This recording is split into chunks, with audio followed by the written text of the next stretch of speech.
بسم اللہ الرحمن الرحیم۔ مفتی شعیب اللہ خان صاحب کے بیانات کے لیے مفتی صاحب کے آفیشیل چینل کو سبسکرائب کریں اور زیادہ سے زیادہ شیئر کریں۔ بسم اللہ الرحمن الرحیم۔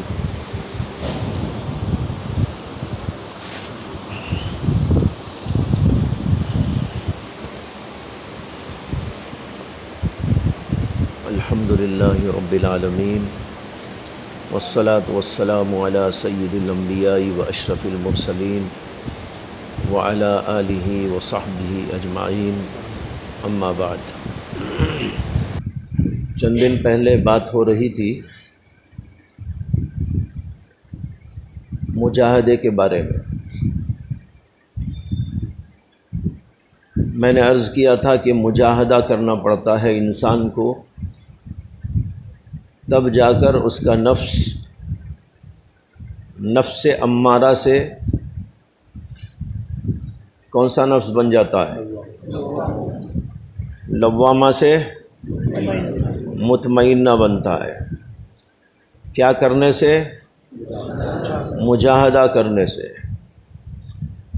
یعنی اپنے نفس کو مارنے سے، نفس کے تقاضوں کو دبانے سے، نفس کی چاہتوں سے اس کو دور رکھنے سے، جو وہ نہیں چاہتا لیکن اللہ چاہتے ہیں اس کو کروانے سے۔ اللہ ایک بات چاہتے ہیں، نفس نہیں چاہتا، لیکن ہم نفس کو مجبور کریں کہ یہ کر، اور جو اللہ نہیں چاہتے لیکن نفس چاہتا ہے وہاں اسے مجبور کریں کہ نہ کر۔ اس کا نام ہے مجاہدہ۔ اگر کوئی پوچھے کہ بھئی مجاہدہ کسے کہتے ہیں، تو آپ کہیں گے کہ مجاہدہ نام ہے اس کا کہ اپنے نفس کو ان چیزوں پر لگانا، جمانا جو نفس نہیں چاہتا لیکن اللہ چاہتے ہیں، اور ان چیزوں سے نفس کو روک کر مجاہدہ کرانا اور اس کو بچانا جو نفس چاہتا ہے لیکن اللہ نہیں چاہتے۔ نماز پڑھنے کو اللہ چاہتے ہیں لیکن نفس نہیں چاہتا، اسے نماز پڑھاؤ، یہ مجاہدہ ہے۔ نفس چاہتا ہے گناہ کرو لیکن اللہ چاہتے ہیں گناہ نہ کرو، لہذا نفس کو ان چیزوں سے روک لینا، یہ مجاہدہ۔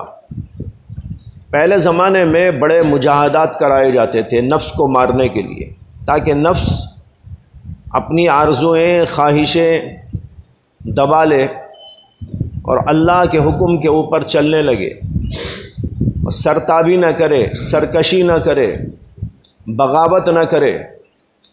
اس کے لیے نفس کو مجاہدات کی بھٹی میں تپایا پکایا جاتا تھا۔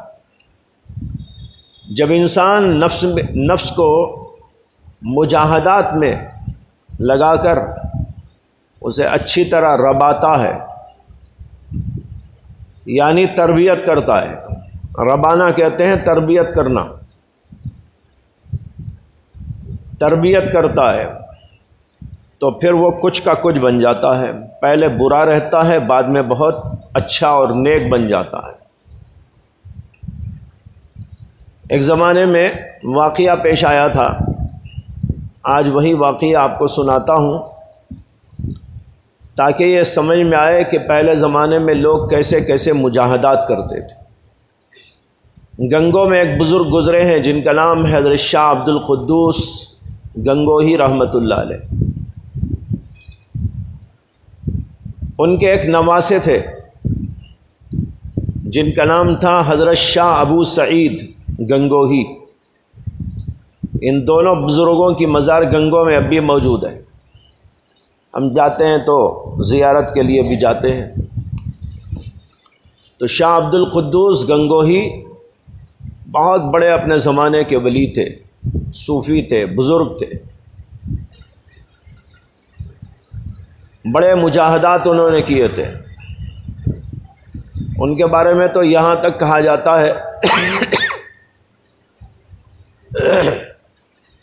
کہ انہوں نے 40 سال تک ایک کرتا پہنا تھا، دھو دھو کر اور جب بھی پھٹ جاتا تو پیون لگا لیتے، ضرورت پر اس میں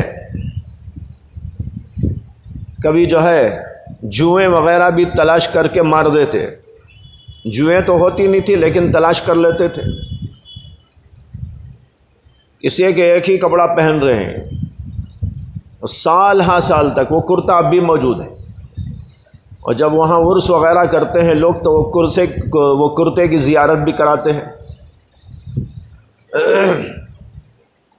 اس کے اندر سنا ہے کہ بہت سارے پیبند لگے ہوئے ہیں، چوغا جسے کہتے ہیں، چوغا بڑا لمبا، 40 سال تک اسی چوغے میں انہوں نے زندگی بسر کی اور اس میں عبادت کی، ریاضت کی، مجاہدہ کیا۔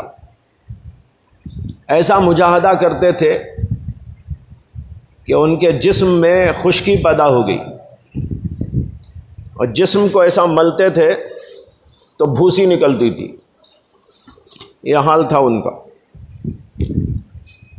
تاکہ نفس کو ماریں اور مجاہدات میں ڈالیں۔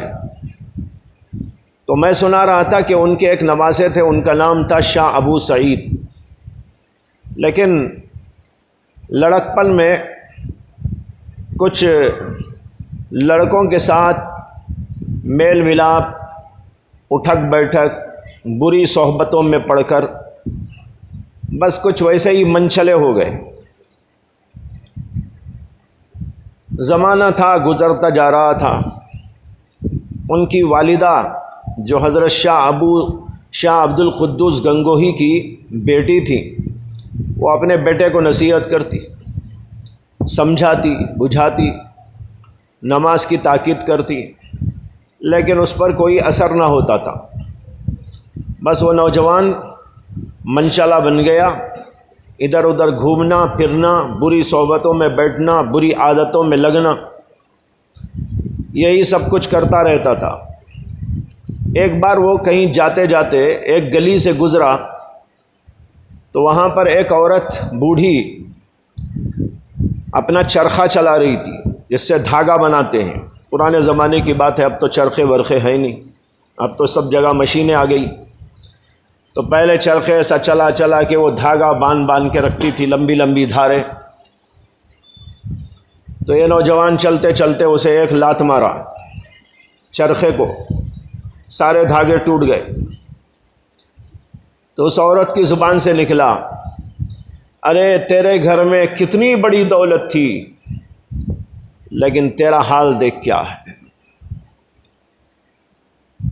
تیرے گھر میں کتنی بڑی دولت تھی، لیکن تیرا حال تو یہ ہے۔ تو وہ نوجوان سوچنے لگا کہ ہمارے گھر میں کون سی دولت تھی، کتنا سونا تھا، کتنا چاندی تھا، کتنے ہیرے تھے، کتنے جواہرات تھے، کتنا کیا کیا سامان تھا، کیا بلڈنگیں تھی۔ یہ عورت بول رہی ہے کہ تمہارے گھر میں کیا کیا دولت تھی اور تیرا یہ حال ہے۔ خیر وہاں سے پلٹ کر اپنے گھر گیا اور جا کر ماں سے پوچھنے لگا کہ اماں ہمارے گھر میں کبھی کوئی دولت تھی کیا؟ تو ماں نے کہا کہ بیٹا اتنی بڑی دولت تھی کہ یہاں تو کسی کے پاس میں نہیں تھی، یعنی دینی دولت، ولایت کی دولت۔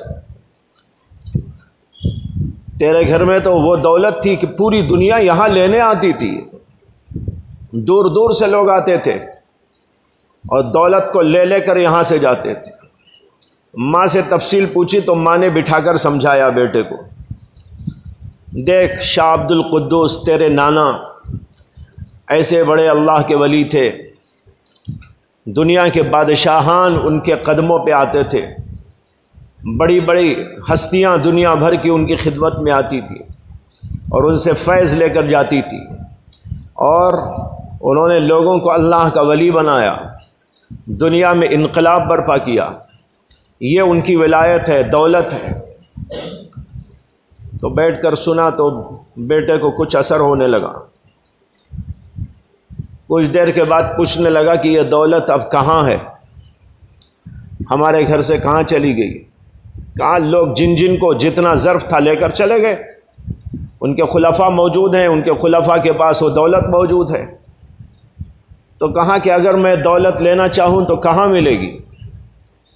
تو ماں کو جتنا معلوم تھا انہوں نے بتایا کہ تمہارے نانا کے بڑے خلیفہ بلخ میں رہتے ہیں، ان کا نام شاہ نظام الدین ہے، ان کے پاس چلے جاؤ، ان کی خدمت میں رہو اور ان سے بولو کہ وہ دولت جو نانا سے انہوں نے لی ہے اور روحانیت کی دولت وہ تمہارے دل کو بھی عطا کر دے۔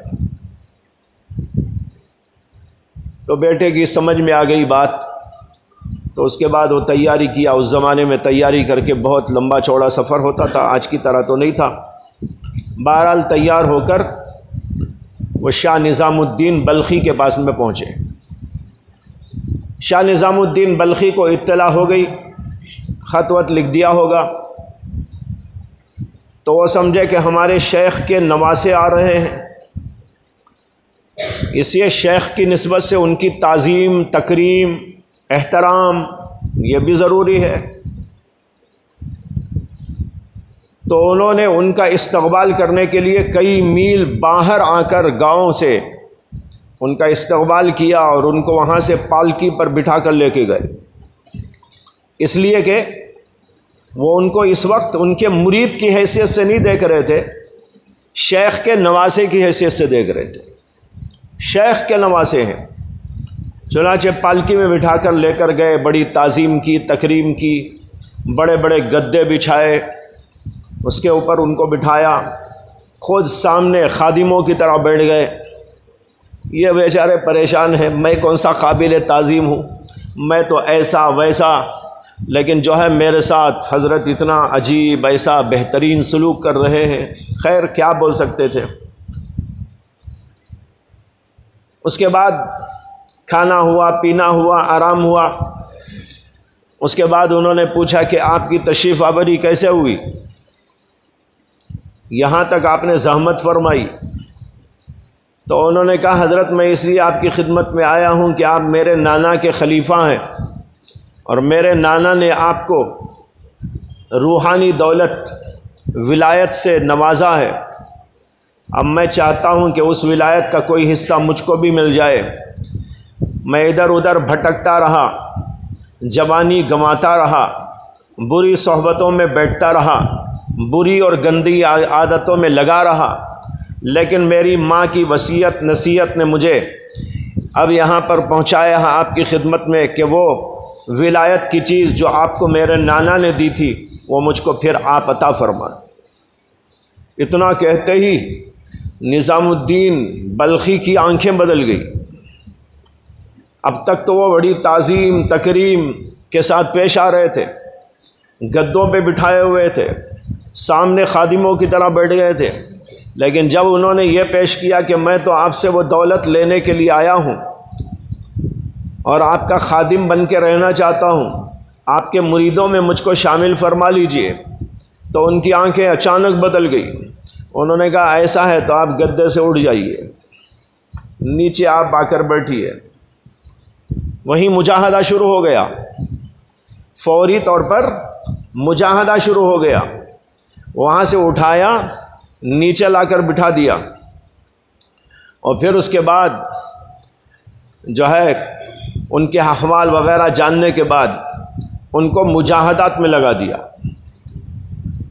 ذکر اذکار وغیرہ جو کچھ کے کرنا تھا ان کو وہ تو کرتے ہی تھے، نماز کی پابندی کی بات تو تھی ہی، تہجد پڑھنا، نماز کی پابندی کرنا، ذکر کرنا، اذکار کرنا، وظائف پڑھنا، شیخ کی صحبت میں رہنا، اٹھنا بیٹھنا، سننا، عمل کرنا۔ اس کے ساتھ ساتھ ایک خاص ڈیوٹی ان کو یہ دے دی تھی کہ ان کی خانقاہ میں آنے والے جانے والے مریدین جہاں پر رہتے ہیں وہاں کے بیت الخلاؤں کی صفائی کی نگرانی۔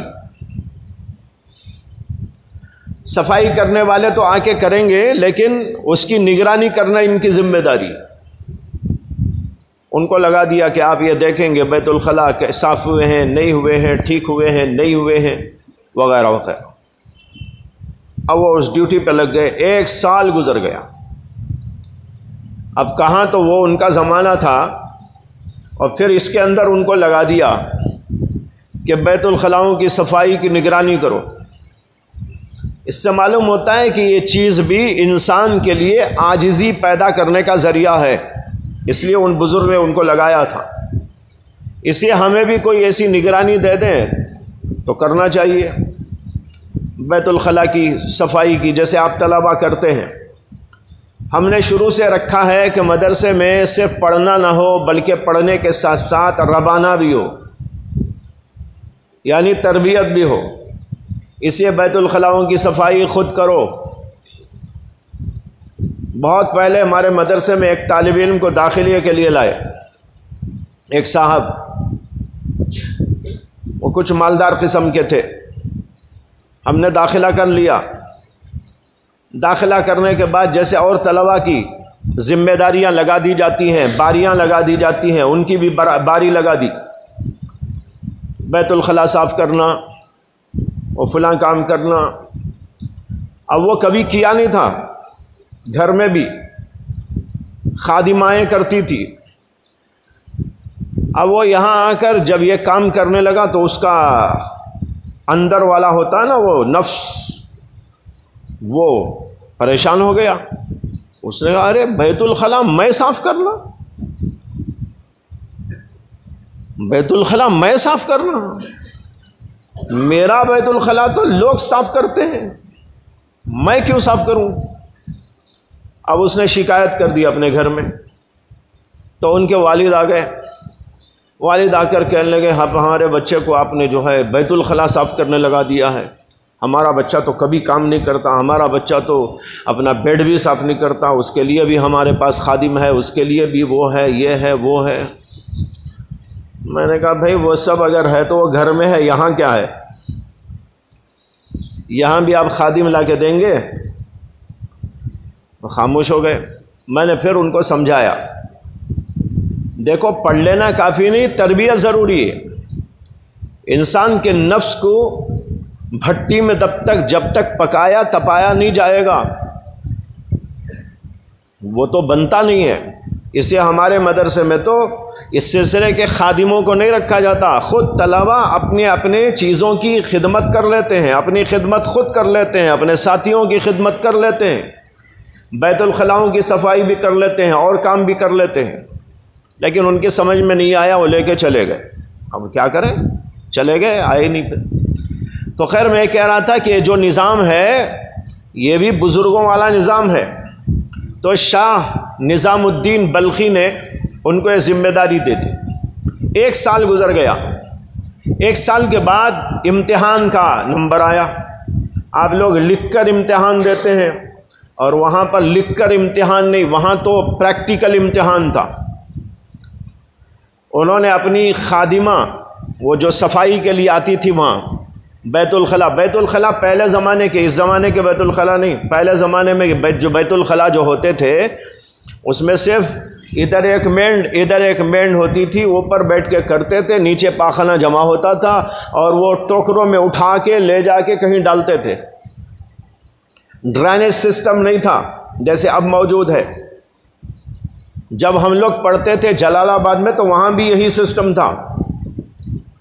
قریب زمانے کی بات، اپنے زمانے کی، وہ یہ تو بلخی رحمۃ اللہ علیہ کی بات بول رہا ہوں، اس سے کئی 100 سال پہلے کی بات ہے یہ۔ تو یہ تو ہمارے زمانے میں بھی تھا۔ میرے خیال سے بعض گاؤں دیہاتوں میں تو اب بھی رہے گا ایسا نظام، وہاں بھی ڈرینیج سسٹم نہیں ہے۔ تو خیر وہ نظام تھا۔ تو جو خادمہ آتی تھی اٹھا کر لے جانے کے لیے، شاہ نظام الدین بلخی نے اس کو کہلوایا کہ جب تم آج بیت الخلاء صاف کر کے ٹوکرے میں لے کر جاؤ یہاں سے، تو یہ جو ہمارا آدمی کھڑا ہوا رہتا ہے نا، اس کے ذرا قریب سے جانا، ٹوکرا اٹھا کے سر پہ رکھ کے قریب سے جانا، اگر وہ کچھ بولے تو جواب نہ دینا، ہم کو آ کے بتانا۔ یہ امتحان تھا۔ اب وہ ٹوکرے میں ڈال کر پورا پاخانہ گو سب لے کر ٹوکرے میں جاتی وہ یہاں صاحب کھڑے ہوئے تھے، شاہ ابو سعید، ان کے بازو سے ایسا گزر گئی۔ جگہ تو یہاں بھی تھی، وہ حضرت کے حکم کے مطلب ایسا جا کے اس کے پاس سے گئی، ان کے پاس سے گئی۔ بس جناب کیا تھا، ایک دم بھڑک گئے، بھڑک کر کہنے لگے گنگو نہ ہوا ورنہ دیکھتا. کیا کہا؟ گنگو نہ ہوا ورنہ دیکھتا. یعنی گنگو ہمارا وطن ہوتا نا تب بتاتا مزہ. اب میرا وطن نہیں ہے، مجبور ہوں، یہ مجبوری میں کیا کروں، ورنہ گنگو ہوتا پھر دیکھتی مزہ. وہ خادمہ جا کے بتا دی حضرت کو کہ حضرت آپ کے حکم پر میں گئی تو ایسا ایسا بول دیے. حضرت نے کہا وہ ابھی تک اندر والا مرا نہیں ہے، نفس ابھی زندہ ہے. ایک دم کیسا بھڑک گیا. دیکھ رہے ہیں جب ایسی بات ہو اور یہ ہو، یہاں ہوتا ہے امتحان. بیڈوں پہ سوتے رہے تو کہاں امتحان ہوتا ہے، یہ ہوتا ہے امتحان. حضرت نے کہا ان کو اور وہی ذمہ داری، 1 سال اور ایک ذمہ داری دے دی، وہی کام کرو.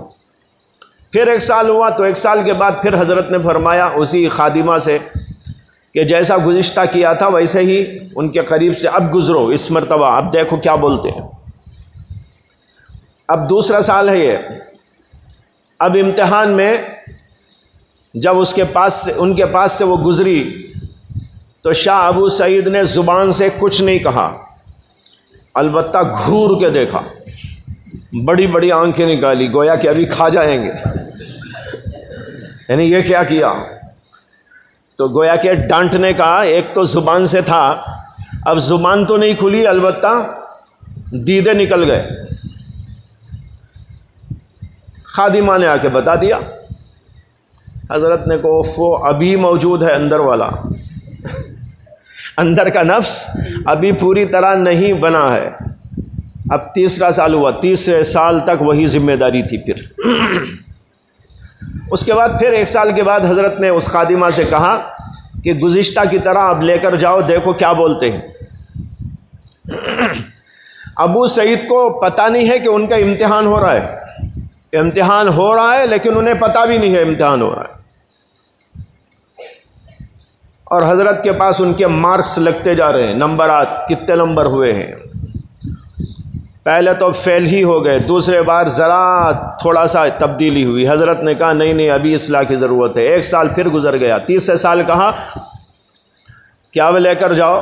اب وہ خادمہ ٹوکرا بھر کر پاخانے کا لے کر ان کے پاس سے گئی. اتفاق ایسا ہوا، امتحان در امتحان، امتحان در امتحان، کہ اس کا ٹوکرا چھوٹ کر ہاتھ سے انہی کے اوپر گر گیا. وہ تو صرف بازو سے جانا چاہ رہی تھی لیکن کچھ ایسا ہو گیا، اتفاق ہو جاتا ہے، کچھ ہاتھ ہل گیا، ہو گیا. وہ ٹوکرا سارے کا سارا شاہ ابو سعید کے اوپر ہی پڑ گیا، پورا پاخانے میں یہاں سے وہاں تک ملوث ہو گیا. لیکن بھائی اب تیسرا سال ہے امتحان کا، اب اصلاح ہو چکی ہے، سبق پکا ہو گیا ہے. جس مقصد سے مجاہدہ کرایا جا رہا تھا وہ مقصد حاصل ہو گیا ہے. اب شاہ ابو سعید وہ نہیں ہے جو پہلے تھے، اب کے شاہ ابو سعید کچھ اور ہو گئے. اب جب پاخانہ پورا یہاں سے وہاں تک کپڑوں پر جسم پر پڑ گیا تو وہ بولے کچھ نہیں بلکہ الٹا یہ کہنے لگے اوفو میرے یہاں کھڑے رہنے سے تجھے بڑی تکلیف ہو گئی. یہ کہہ کر جو گر گیا تھا وہ اٹھا کے ٹوکرے میں ڈالنے لگے. اب ڈال کر اس کو اٹھا کے خود رکھ دیا اس کے سر کے اوپر. معاف کرنا میرے یہاں کھڑے رہنے سے تجھے بڑی تکلیف ہو گئی. یہ کہہ کر ٹوکرا اٹھا کے رکھ دیا. وہ خادمہ لے کے آگے بڑھ گئی. حضرت کو جا کر بتایا. حضرت نے کہا الحمدللہ اندر کا نفس نکل چکا ہے. دیکھ رہے ہیں کیسی تبدیلی آئی. پہلے تھا امارہ، اس کے بعد بنا کیا لوامہ. اب دیکھو مطمئنہ بن گیا تو کیسا بن گیا، عجیب و غریب بن گیا. اب تو خود اپنے ہاتھوں سے اٹھا کے ڈال رہے ہیں. پہلے تو بازو سے گزرنے پر جو ہے دھمکی دے دی تھی، گنگو نہ ہوا ورنہ دیکھتا. دوسری دفعہ دیدے نکال دیے تھے. لیکن اب تو الٹا یہ ہو رہا ہے کہ پاخانہ اپنے ہاتھ سے اٹھا کے اس میں ڈالا جا رہا ہے.